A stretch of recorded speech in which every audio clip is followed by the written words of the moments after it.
This picture I took in Rajasthan in one of my travels. And I put it up here because I want you to imagine an open courtyard. A student has traveled for days, maybe weeks, and they have carried very little, some clothes, maybe some notes, and lots of questions. They're not going there for credentials.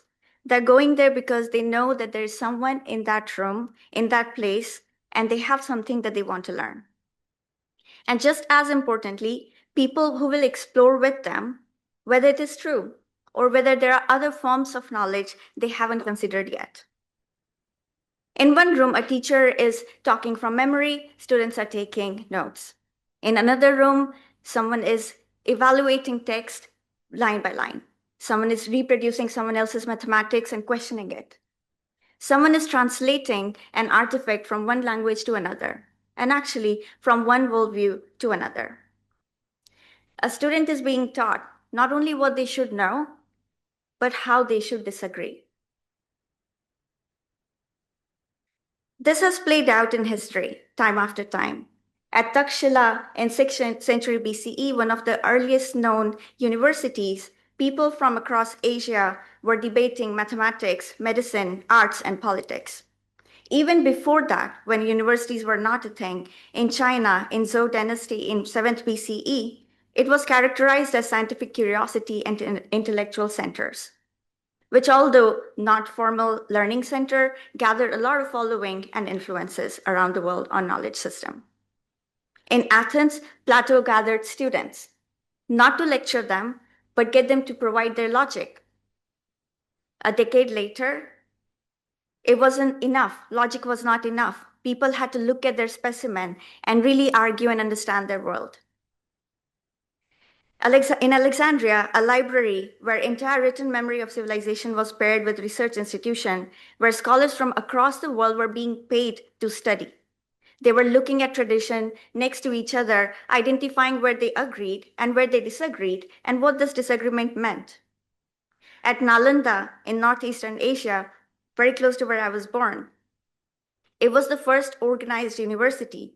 Thousands of students went there from across countries to debate philosophy, logic, and epistemology. In Jindishapur, which is now in Iran, Greek, Persian, and Indian physicians were placed next to each other and discussed 4 different kinds of medical practices. And that would have led to some uncomfortable conversation. In the House of Wisdom in 9th century Baghdad, scholars were building on all of these practices from across different languages to build original mathematics, astronomy, and medicine. And these were operating thousands of years before Oxford ever led its first lecture. This method of knowledge building was not frictionless. When new tradition arrived in a place, when Greek medicine met the Indian medicine, when mathematics was being translated in Arabic, it must have been destabilizing. It must have forced the communities to ask what is actually right? Which method works? How do we evaluate what can be trusted? How do we choose between two traditions? Should we just let them fight? But the answer is that it's not that one tradition is better or right and another wrong. Knowledge emerges and evolves through argument, through translation, testing, disagreement, and the slow pressure of many minds on a single claim. Because underneath everything, they were all trying to solve the same problem.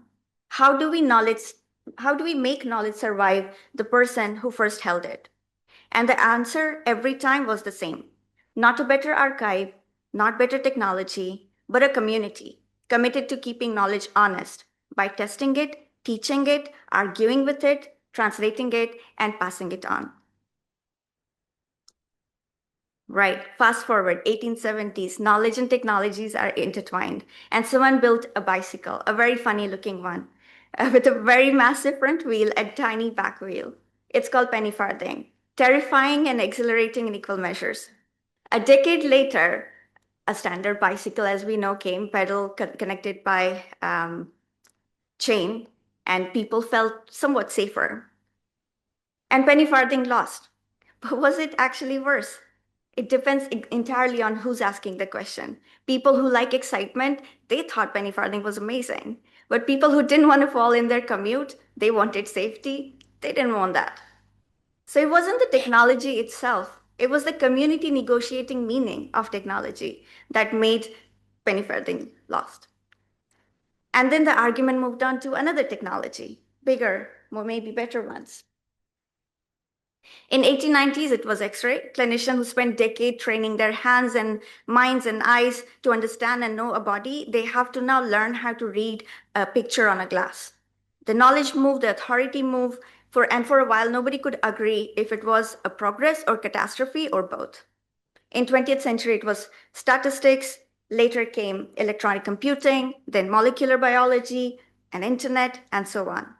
Each time, a period of instability, a period of disruption, a fierce argument about what would be lost and what would be gained, attached to the identity that people had built around their craft, and eventually a new form of knowledge and new ways of working. This is a pattern familiar to many who might have seen it in their discipline or those who are reading about it right now. So I want to return to this courtyard because students were not always arriving in a stable knowledge. They were often arriving in the moment of knowledge colliding with each other, methods tested against each other. And what got them through are often not technology or knowledge itself, it's the people around that knowledge.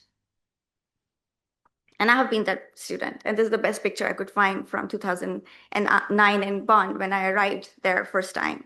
I grew up in India, I moved countries, I changed cities, often in pursuit of new knowledge, new opportunities. When I entered new discipline like biotechnology and bioinformatics or data science, they did not feel open. They often felt stratified. Early in the career in research, a lot of students feel like it's all right to not get access to that paper, and it's okay to ask somebody else to provide me with a book. And that familiar feeling we carry with us until you know that that's not really true. You can have access to knowledge and paper. It's not okay to have code not available with our paper nowadays or have data available upon request. And we're not reading paper to admire its beauty. We're reading it so we can reproduce it. And we don't want that feeling to become familiar that we cannot access that knowledge.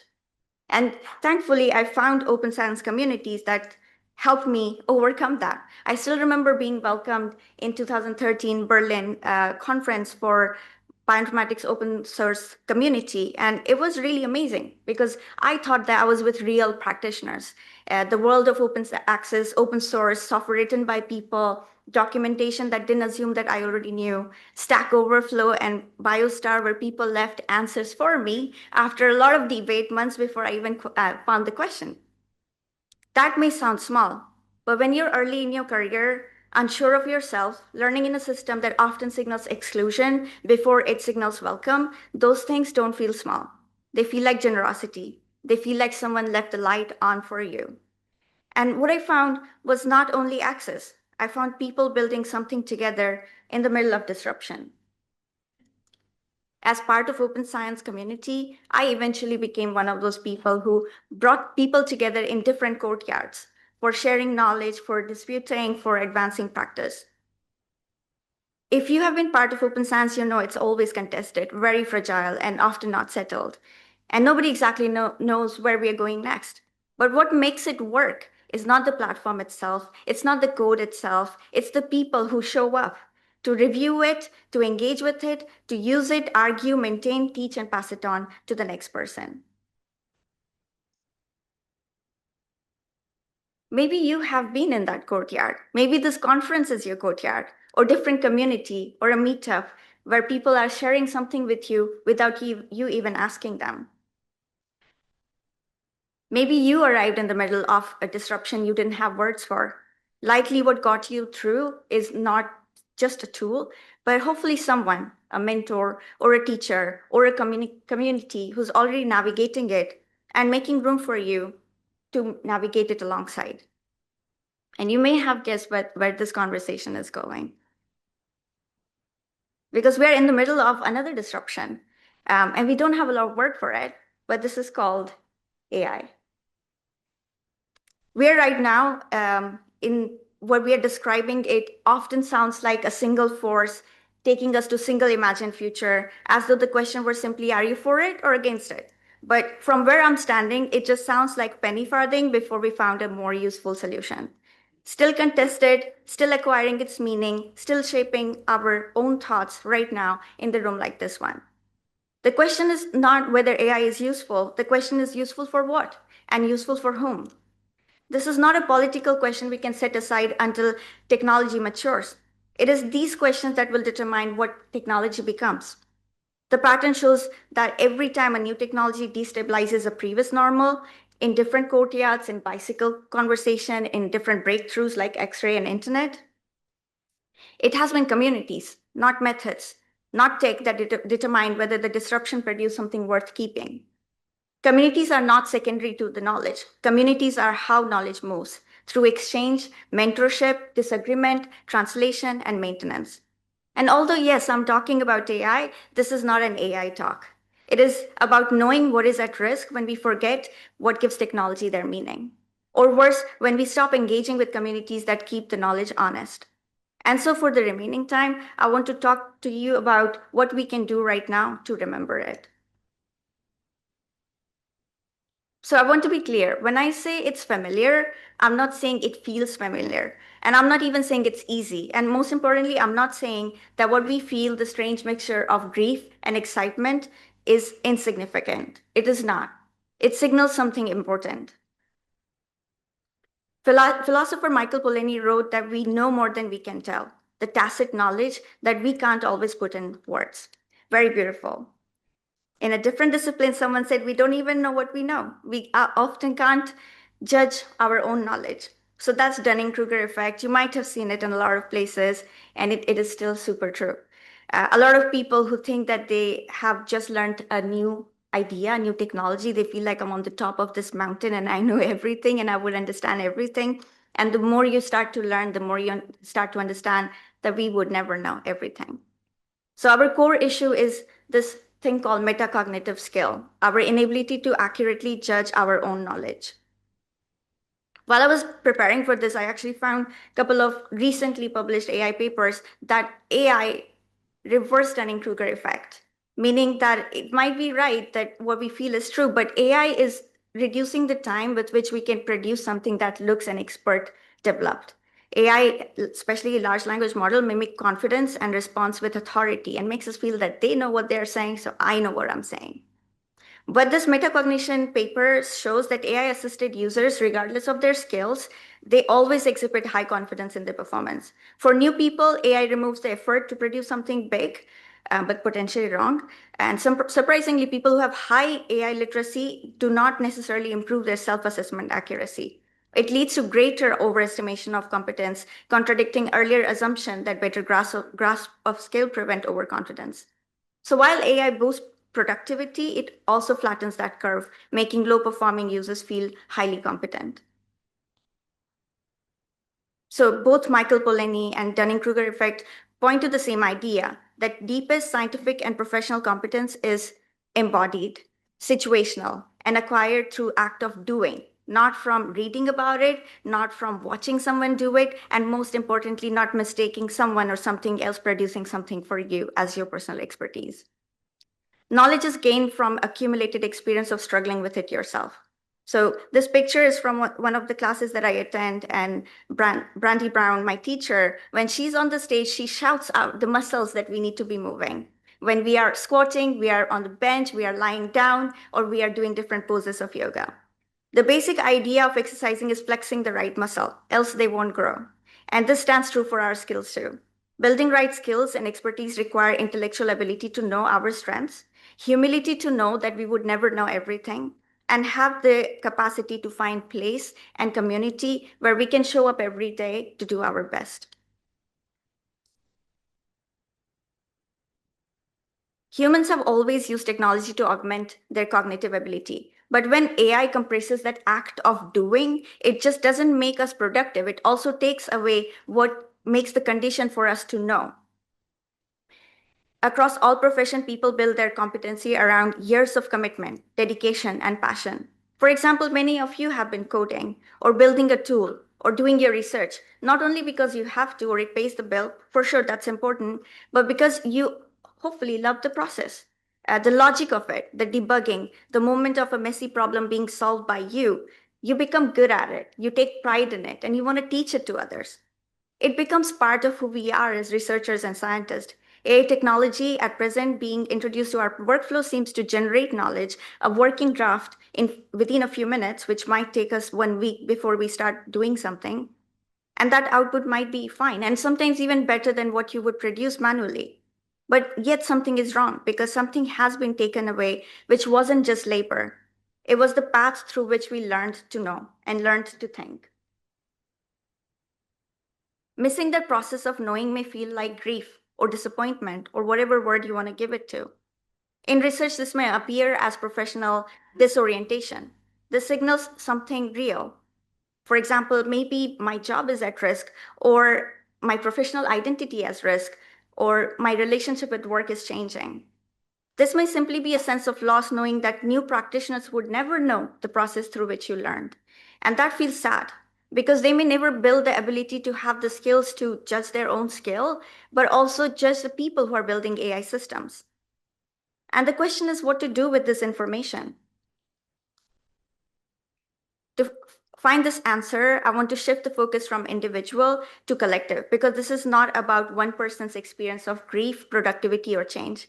It is about what happens when the social fabric of community begins to fray. Robert Putnam wrote a book called Bowling Alone about the decline of social capital in the United States. I watched a documentary about this in Netflix, and it was really, really amazing and got me really inspired. So social capital stands for the value created by relationship, trust, share norm, and community participation, the kind of connection that makes collective life work. His core argument was that over the second half of 20th century post-war, Americans were becoming less involved in shared civic life. Not less busy, just less connected. Why bowling? Because people understood the idea. They had bowled, they were bowling, their friends were bowling.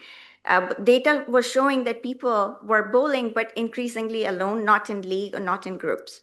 This became a metaphor for explaining similar decline in civic association. People were joining less clubs, they were joining less neighborhood activities, they were joining less public meetings, volunteering less, they were less out on the streets. The point was not that the activity had disappeared, but the social format of that activity had changed.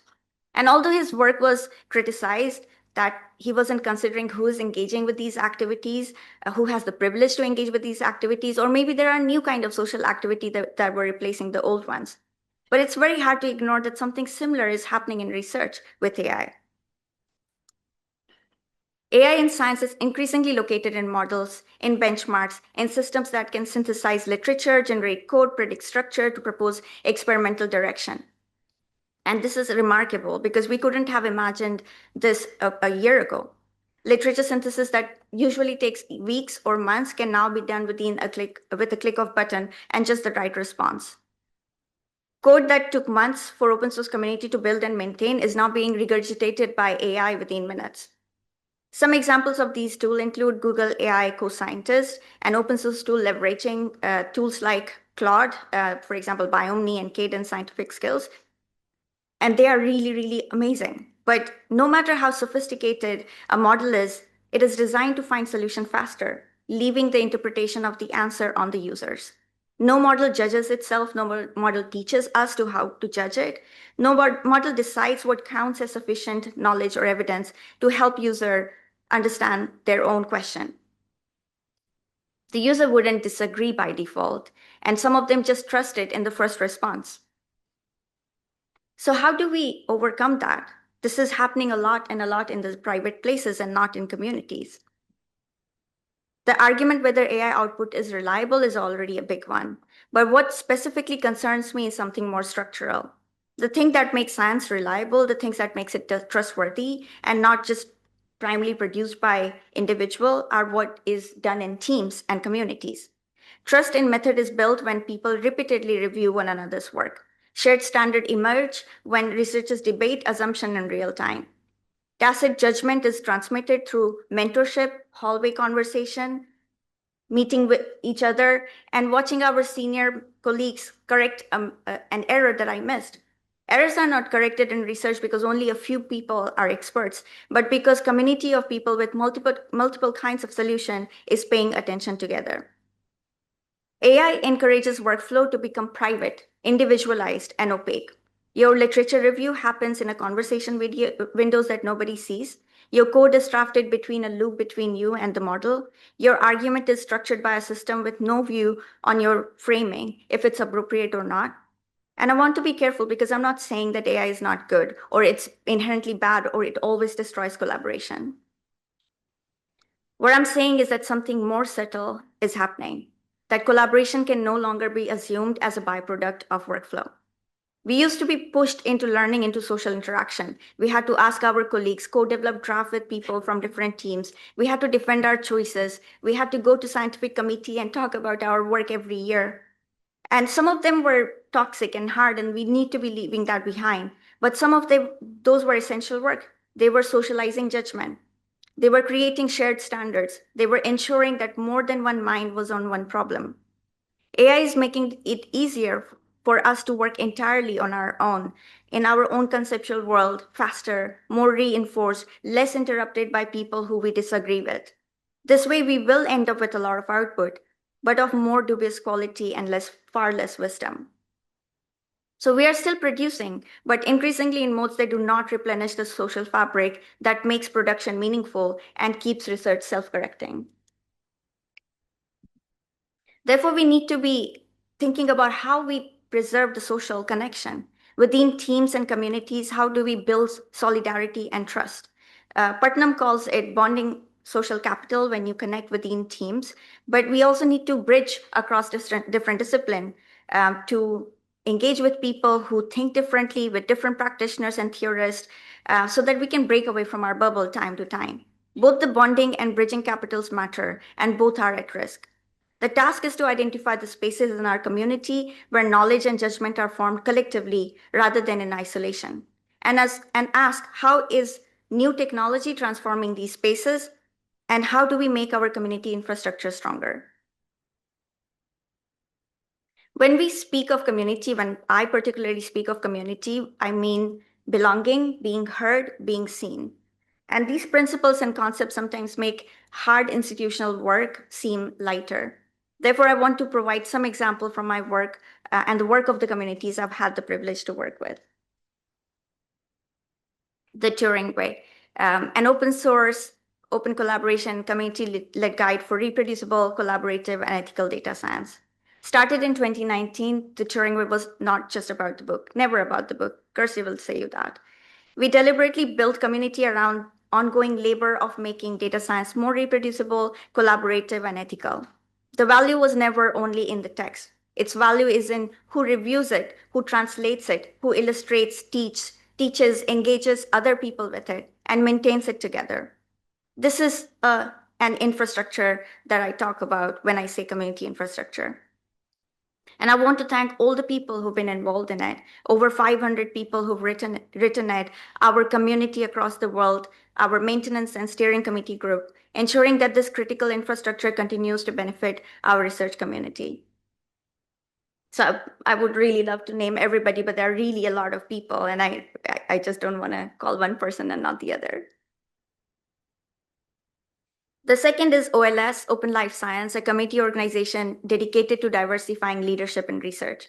We started with Open Seats training and mentoring program in 2020 that has helped researchers build open science leadership practices.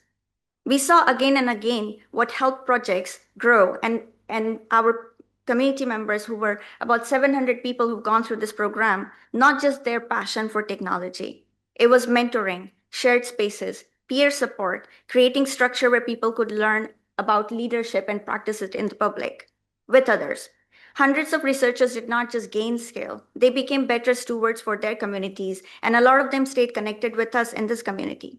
And thanks to this wonderful team that is working there, and they spent entire year last year, and they will continue to do it, to build a financial infrastructure that just don't sustain OLS, but sustains our community members' work. And that is very important. That is the hidden work that we talk about. And finally, we heard about RCM Co-op, Research Community Management Cooperative, a collective we started last year that focuses on supporting the people who make research communities work in both formal and informal community management roles. With this initiative, we are making even the most basic argument. If communities are essential for research and research software, then people who hold this together, who do the glue work, need to be recognized, not as peripheral staff, but as part of the most important infrastructure that we are creating. And they deserve professional recognition, they need support, they need career paths, and they need to be recognized within research ecosystem.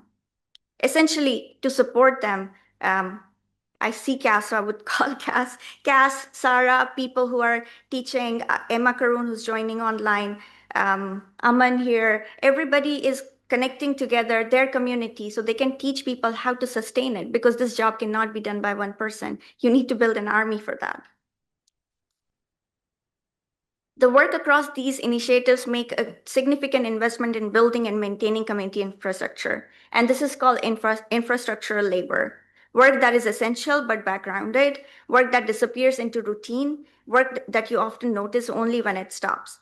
And yet, it is invisible in almost all institutional reward system we have. Let's quickly look at what I mean by infrastructure labor in these projects. In Turing the visible layer is the book. They're chapters written by people, released on Zenodo or GitHub. External engagement in OLS, it could be a website post, the training delivered, the online presence, and RCM Co-op would be a written report, a communication piece, or the event. What actually sustains each of these initiatives, which is very similar to any other research output or research software project over time, is not just its visibility. What sustains it is the community management, documentation, infrastructure, training, events, policy, governance, maintainers answering each other's question, reviewers helping someone else make their first pull request, documentation writer who are making tool and community resources reusable for others. And most of these do not appear in CV proportional to their value. And very little of it appears in a grant. And yet, all of it is foundational for conducting research and even developing research software responsibly. Responsible research practice is not something we can add in a system after the fact. It is a cumulative result of people doing the work, maintaining, mentoring, documenting, convening, reviewing consistently over time. And this is where AI transition can be genuinely concerning, not because AI tools are not useful, but because when institutions see AI accelerating the visible work, they sometimes conclude that invisible work matters less, that maintenance can be reduced, that review can be compressed, the community labor can be treated as optional, that care can be optimized away. And this is precisely opposite of what really happens. As technical mediation increases, the importance of human labor increases with it. Someone still has to ask, what is the system actually aiming to address? What is missing from the training data? What assumptions are being coded into default mode? What gets lost in translation when a workflow becomes faster but less inspectable? Who is responsible when the output looks plausible but reasoning underneath is still untrackable? Those are not side questions. They are the questions that determine whether the systems become useful, trustworthy, or worth keeping. It is the core of infrastructure. Software sustainability cannot mean only supporting the code. It has to mean keeping community healthy and thriving. The communities that make code interpretable, teachable, maintainable, reproducible, and trustworthy across time. Responsible research also requires that we start to build this mentality of resisting monoculture of mind. This phrase was coined by Vandana Shiva to describe what happens when one dominant way of knowing, one set of method, one framework, one definition displaces alternatives. Systems become fragile, not just unfair, fragile. Because what looks like efficiency is actually the destruction of plurality and local knowledge that make complex system resilient. Research communities are not held together by intention alone. They are held together by diverse ideas, participatory governance, meaningful incentive system, and the conditions under which knowledge that benefits society become easier to produce, easier to trust, and easier to scale. AI systems are often built to optimize for efficiency, performance, and scale. And those goals are not trivial. But science does not move forward only by optimization. It also moves forward by exploration within research community, by diverse method, by elevating minority experiences, by different observation, by local knowledge, by people insisting and arguing when something is important is being missed.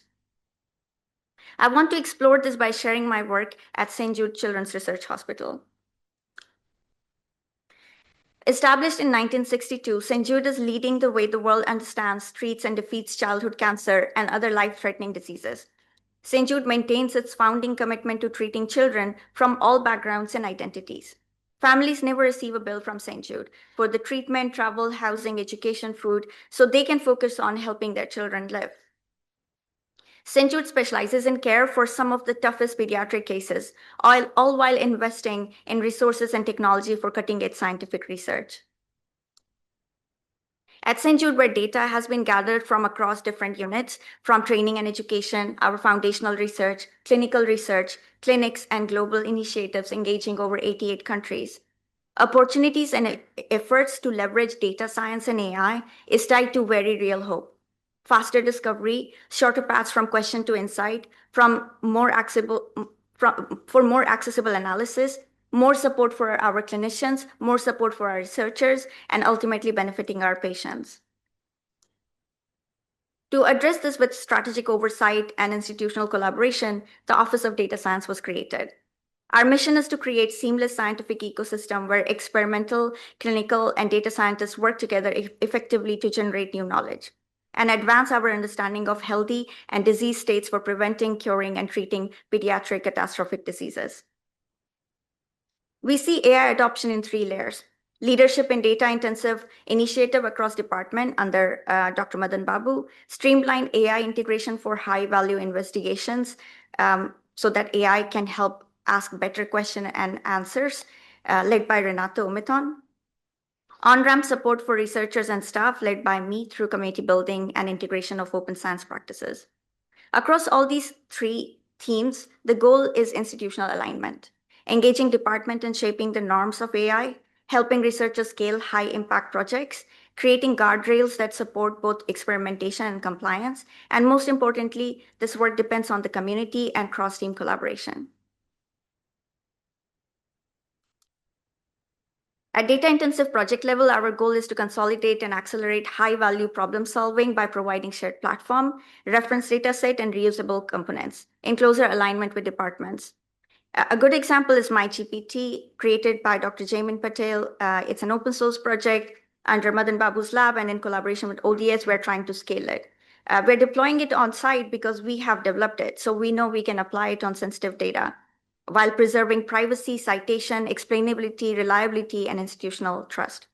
The focus is not only on generating the answer, but understanding when those answers should be trusted, by whom, and for what purpose. And we're now identifying similar tools and technology to scale across St. Jude. We're also building agentic capability with low-code and no-code pathways to make advanced AI more accessible for people who may not be coders or AI users. At St. Jude, we're testing these tools through researchers who are the early adopters or the super users to help us understand if we can use this to orchestrate data, literature, analysis, generate reproducible output with confidence, always with human oversight to ensure trust and accountability. In this particular one, I want to highlight, we have AI coding agent and LLM pilot and working groups where we are bringing different partners to test their tools and technology and understand which is what scaling and deploying across the institute.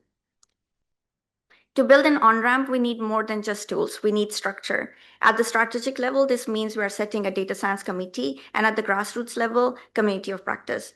In a technological transition, these may sound procedural, but these are very, very important to ensure governance is right and that governance goes alongside technology. These spaces allow departmental realities, local constraints, and different forms of expertise to meet. And they prevent a single definition of what is useful, safe, or strategic from dominating. That is why community infrastructure matters. Data science community, data science committee, special interest group, Events like data science conference or biohackathon, they're not just engagement activities. They're spaces where people can compare method, surface concern, test ideas, and build shared tools that they need. One of the biggest risks of AI is deciding too quickly what counts as the right tool, right workflow, right benchmark, or appropriate use of AI. To support this institutionally, we have co-developed data and AI use policy that are applied across all these three layers. And in developing these, we are also collaborating with institutional leaders, including the CEO, scientific director, or executive leaders, and our legal team, our information services. So the infrastructure that we provide are actually meeting the need of researchers. We work really closely with our communication team so we can communicate both internally and externally, and our graduate students. And of course, our Office of Data Science that's supporting a lot of these infrastructure work. AI is a shared responsibility. Elinor Ostrom showed that the commons means durable. It remains durable only when people who depend on them have real voice in how they are governed. Scientific knowledge is a common. Shared data, shared software, shared infrastructure are commons. And increasingly, AI systems that are being built upon these are commons. So the people who produce, maintain, interpret, and rely on the knowledge should be involved in shaping the norms and policy that govern it. If governance is driven only by technical enthusiasm, we get brittle system. If it's only driven by compliance, we get blocked system. What we need is a participatory governance, which is technically informed, ethically serious, and socially grounded. At St. Jude, I have seen this many promising efforts to hold this tension together with community involvement and timely policy. And more recently, we have also scoped the Turing way, how we can help use it to both help our researchers as well as pass some of our generalizable knowledge that we are building upstream. So before I close, let me bring this argument together. I have discussed 5 conditions for building a sustainable research and research software ecosystem in a time of change. First, communities are not secondary to knowledge. This is how knowledge moves, through exchange, mentorship, disagreement, translation, and maintenance. If AI increases private productivity while weakening shared learning, we may become less resilient over time. Second, we have to protect tacit knowledge, tacit learning, the judgment built through doing, repetition, and exposure to different ways of thinking. AI improves outputs, but will not be by default preserving the productivity if we are weakening the shared learning spaces. Third, we need to notice where we are bowling alone with AI.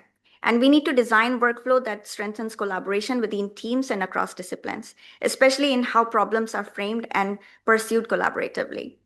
Fourth, infrastructure labor must be elevated and recognized. Maintenance, governance, documentation, mentoring, community, they are very important for making scientific system usable and trustworthy over time. And fifth, we must resist monocultures of mind. That means building diverse communities, widening the range of questions we ask, and governing AI-enabled knowledge as commons through communities of practice, shared norms, and clear policy.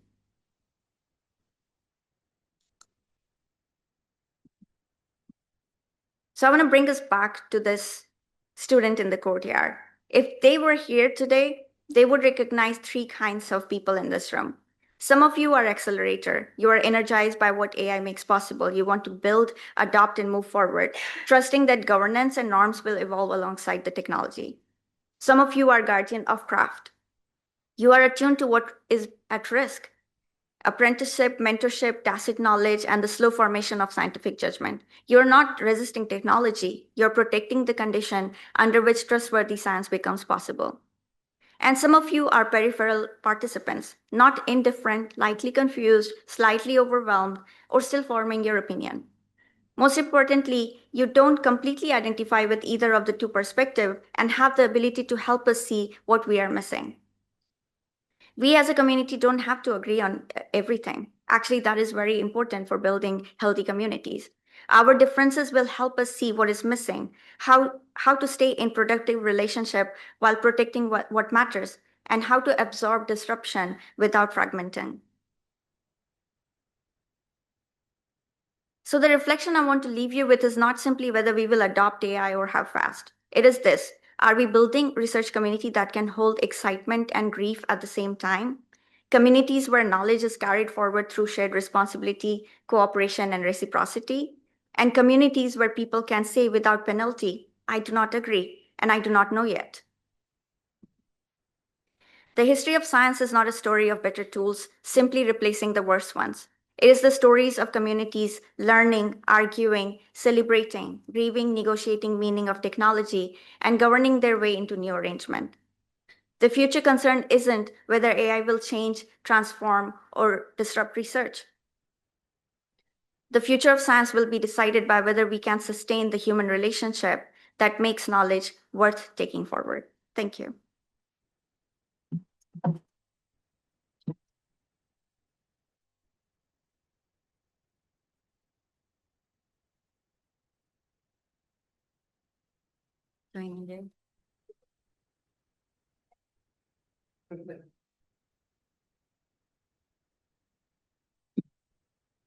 Thank you very much for the wonderful talk. We're now coming to the Q&A section of this talk. So there is a Slido that's been shared on Slack. So please put your questions in the Slido and I will read them out. So that's both for people online and in the room as well. We use that option just to make it equal for everyone. And I'll give you a little time to answer some of the questions in. Thank you very much for your wonderful talk. I really enjoyed the sort of historical context that you gave in the beginning as well, about the different technologies and how they disrupt sort of this knowledge-making process of knowledge generation. And I wanted to offer maybe one moment, which is the invention of the printing press. And often the focus with the invention of the printing press is that it changed how knowledge from like a participatory, performative, something that happens in groups is suddenly translated to a static object where it's permanent, and then the spread of that knowledge is far, far bigger. But actually, if you look at how knowledge then was, and the biggest impact of the invention of the printing press was not so much that change from oral to text, but it's the interdisciplinarity. So the scientists then suddenly had to work with printers, booksellers, artists for illustrations, or they become artists themselves. A lot of scientists began drawing and then having to print it and work with etchers. And I forgot Oscar is a historian. Sorry, yeah, that's mine. I love that. So actually what happened there is that this interdisciplinarity became incredibly important. And I see a lot of that parallel in your talk as well. Yeah. And it's creating those productive spaces. At St. Jude's, you mentioned the range of people that you work with to try create this space, which is this productive, constructive agreement, and there's productive disagreement maybe. So I wondered if you can talk a little bit more about this, the importance of this interdisciplinarity, about this disagreement, and maybe an overall takeaway that I had from the NADRI retreat a month ago is how we become critical users of this technology rather than consumers. Yeah.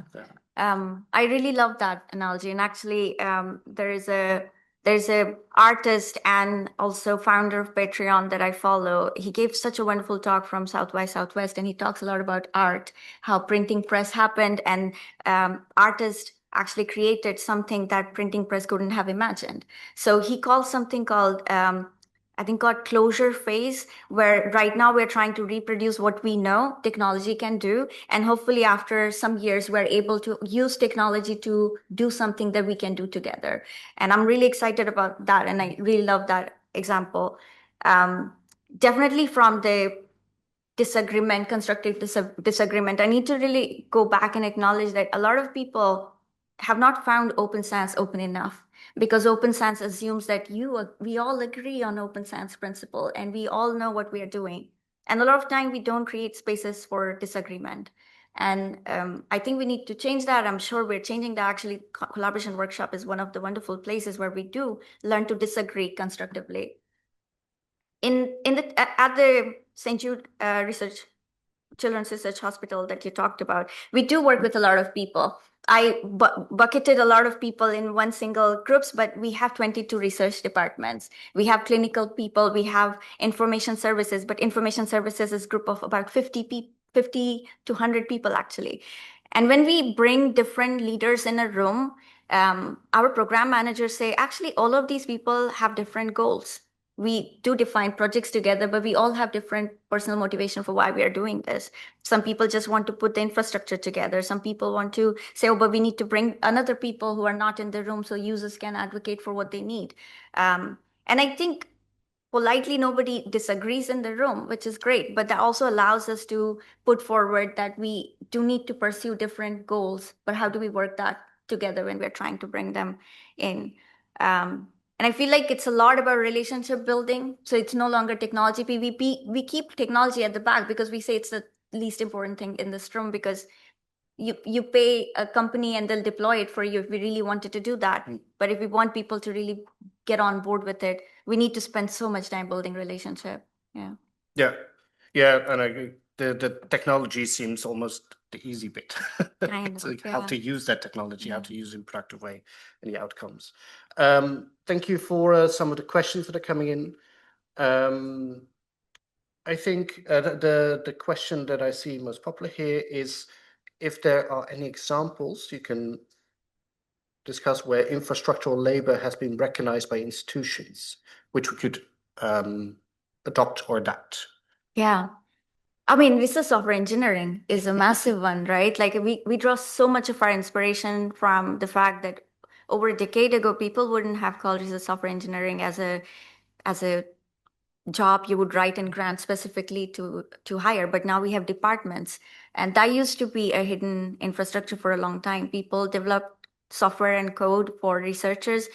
Some people would have seen that as a service, but these people were researchers themselves. They were finding the right, most accurate way to produce something. I think that that's a really good example, and one of the things that we really want to pursue. I wanted to say community management, and that did happen. We did have a team of community managers for a few years, and I had the privilege of working with some of the most wonderful people. But when leadership changes, politics changes, people who do not see these work any more important because they need to put all the money in AI or somewhere else, these kind of infrastructures start to dissolve. So we definitely have those two. I would still go back to research software engineering is probably the more resilient example here. Yep. No, and I should mention, and you've mentioned it before, but the wonderful work of the RCM cooperative Yeah. and of OLS and all the other initiatives you've been involved with, which at the SSI we're a very big supporter of. We work very closely, so I could very much recommend It it. just it's definitely has emerged from the research software engineering work. I mean, we've based so much of our practices just learning from how Society of RSC, SSI, and everyone is doing. And I think we find that quite empowering that it's no longer building our identity as individual, but building alongside people who have paved path for us.